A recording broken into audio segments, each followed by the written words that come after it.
Living on the water is a dream for many people in Slidell, but those prime real estate dreams turn into a literal nightmare with Katrina.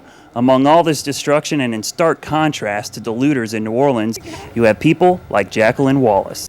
We take so many things for granted, and then when you get to the point that you actually don't have it no more, it makes you stop and think of how many things you actually took for granted. I mean, when they say catastrophic, total devastation, it's catastrophic, total devastation. I mean, it's, the walls in my house are gone. You could go through the back apartment, you could go through the next apartment, all the way back to the canal.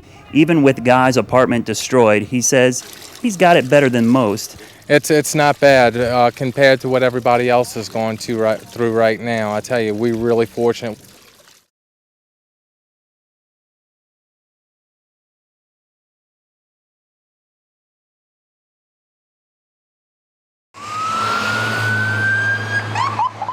As relief crews rush into New Orleans to help stranded people out, many St. Charles Parish residents are rushing to get back home.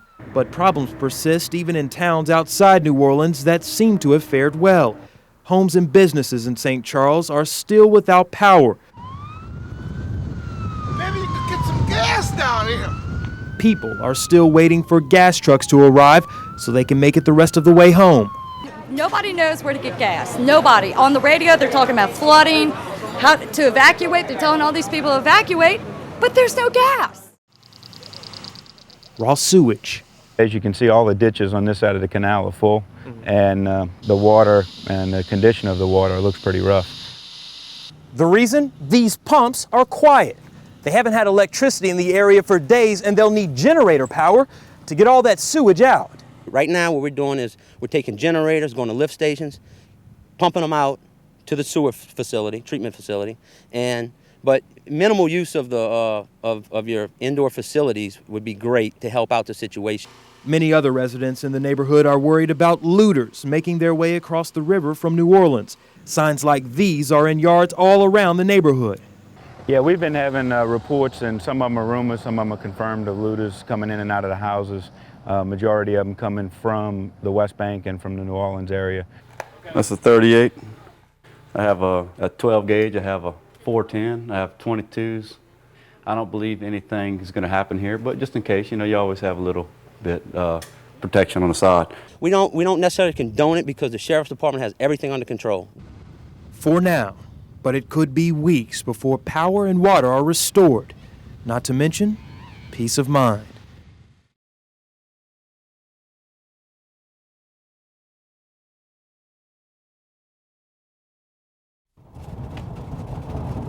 My name is Rhonda Holland. I am a senior at Louisiana State University. I'm a broadcast journalism major. I live in Isabel, Louisiana. My dad's a Baptist preacher, but he's not at the pulpit this morning because he's out working with CLECO and handling all the power outages. This is Washington Parish. It is the tip of the boot of Louisiana. It's very rural. It's about as rural as you can get in Louisiana. The people here are great, good, simple country people. Hey, Mr. Milton. How are you doing? Oh, goodness. How are you doing? We make it. You okay? Yeah, we make it. You okay? Lord bless us. Since day one, people of Isabel community has bringing the stuff from their freezers that they didn't want to throw away and they didn't want to ruin. They would bring it down here to the Isabel grocery store. They have been cooking and feeding the community. I'll tell you one thing, the people of Washington Parish has pulled themselves up by their own bootstrings. They have not waited on FEMA. They have not waited on the government for any kind of handout. It seems to be working. The people here of Washington Parish have pulled together nicely. Look, it's working, so that's all we know. Feed as much as we can a day. When it runs out, it's gone. They don't have much, but they have big hearts. It's really good to see. I love my hometown, and it's for reasons just like this, for people like this.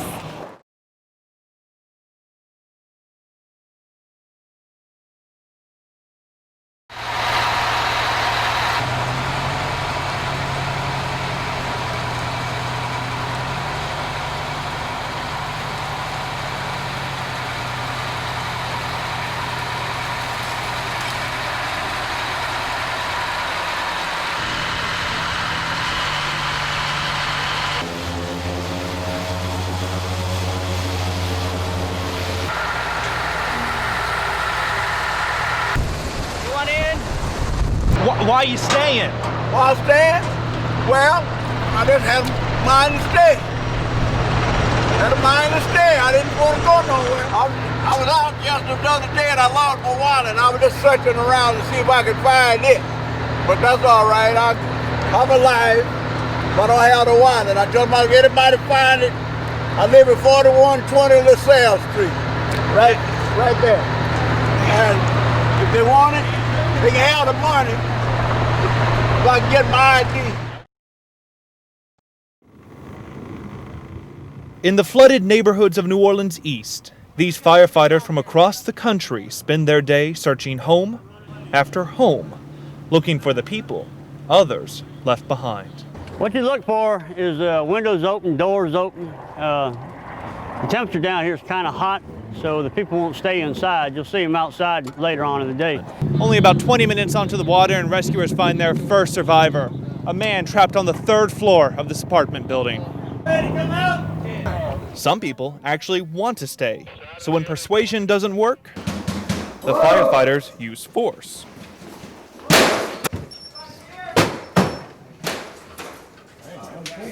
Ain't nobody's here. Going from apartment to apartment, looking for any survivors. And what they find is not people who want to stay, but people who never could leave.